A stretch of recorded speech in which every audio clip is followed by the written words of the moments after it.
Hey everybody, this is Brian Modansky of the Modansky Homes team at Keller Williams Realty, Charleston, Mount Pleasant. And today I wanted to talk to you a little bit about renting versus buying. Which is the right decision for you?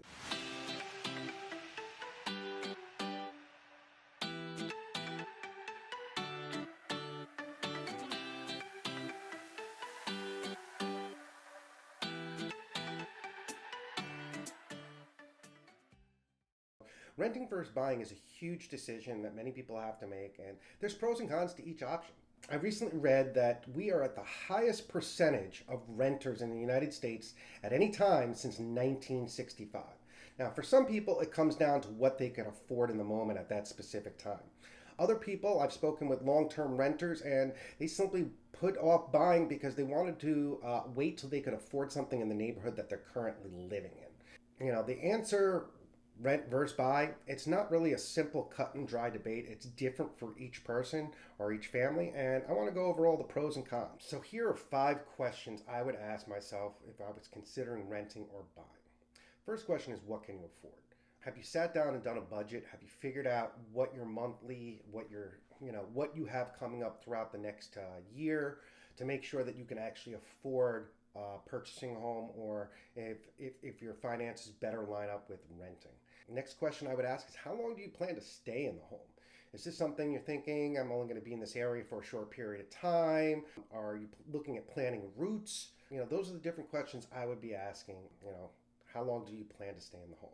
The next question would be, are you searching for stability or flexibility? If you're searching for stability, you're probably looking at buying a home. If you want things that be a little bit more flexible, if you don't plan on being maybe in the same area a year from now, or maybe this is a stepping stone to buying a home, then you would definitely be one that wants a more flexible situation. The next question I would ask would be, can you afford to be responsible for any homeowner repairs and continuing maintenance? Things do happen after you purchase a home. You may have done a home inspection, you may have had a termite inspection during the home buying process, but there's always things that come up. I remember a couple days after I moved into my house, my dishwasher, less than 2 years old, decided to go. And unfortunately, there was a 1 year warranty on parts and service, so things do come up. So that's some of the things you need to consider. And then the last thing I would consider is, what are your financial, career, and family goals? They say buying a home is one of the paths to one of the quickest paths to wealth. Have you considered what your career goals are, your financial goals, your family goals? Where are you going to be in 5 years, 10 years? If those are things that you're actually considering and looking into, I would say probably looking at a home buying. So when it comes to calculating the costs with renting versus buying, the first thing I look at is the rental side. So with rentals, you're going to have a security deposit. You're going to have your first month's down payment.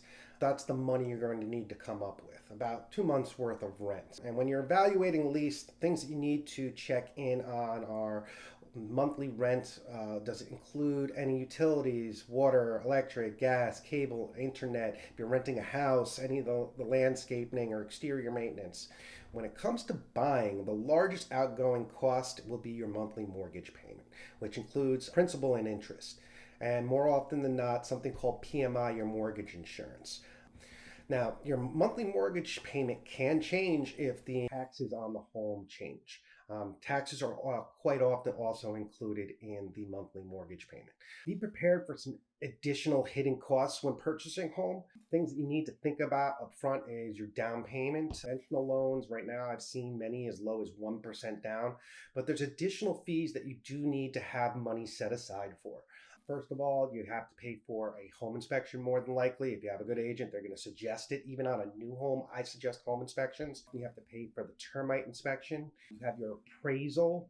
And then, if any repairs come up during that home inspection that you're requiring to process your loan, you have to figure on having to pay contractors to go out and bid that amount. So there's some hidden expenses that come when purchasing a home. And that's all before you actually close on the property. You're also going to need to have your closing costs. Now, sometimes you can ask the seller to pay for these items, but typically closing costs are somewhere in the neighborhood of about 3% of the sale. So you definitely need to have a lot more down if you're not getting any assistance with the down payment, and if you can't get the seller to pick up any of the closing costs. A good agent, though, should be able to figure out a way to structure the offer prefer to make those as low as possible. And conversations with the lender up front can also help. It's not cut and dry. Those numbers vary from property to property, from offer to offer, but that's something a savvy real estate agent can go over with the buyer. So we're going to go over the differences between buying and renting. And renting versus buying isn't just a matter of home ownership. There's several key factors that go into both options. First, the hope is that when you're buying a home, you're going to have the ability to build equity. So what is meant by building equity? Well, you purchased it for $200,000, and when you go to sell a couple of years down the line, maybe it's worth $250,000. At that point, you've created $50,000 in value. There's a lot of factors that go into building equity, but that's kind of the simple way to look at it. Some of the other reasons, differences between renting and buying are the tax implications. When you own a home, you have the ability to deduct the mortgage insurance and taxes at tax time. Now, things have kind of changed a bit with the tax laws. So, you may not have the ability to write it off if you're not doing itemized deductions. So, I would talk with my accountant beforehand. There's also the difference between renting and buying is the home maintenance costs. When you're renting, you contact the, depending on what it is, but more times than not, you're contacting your rental or property management company and you're asking for a repair. But when you own, you have to take those on. And, you should be budgeting along the way for certain repairs, especially based off of, maybe when you bought the home, you knew the age of the roof or the HVAC unit or the appliances were getting towards the end of the life. So you need to budget and take those things into account. If you're looking for flexibility, you're definitely looking at renting. You are locked into more times than not, a 30-year mortgage. There are shorter terms, 20, 15, 10, depending on what you're looking to do, if it's fixed rate or variable. And then, the last thing I would be considering is where you are in the stages of your life and what are your long-term goals. No one has a crystal ball. It's important to evaluate where you are in your current situation and where you think you're going to be in the immediate future. Some people are going through life changes, divorces, downsizing, becoming empty nesters.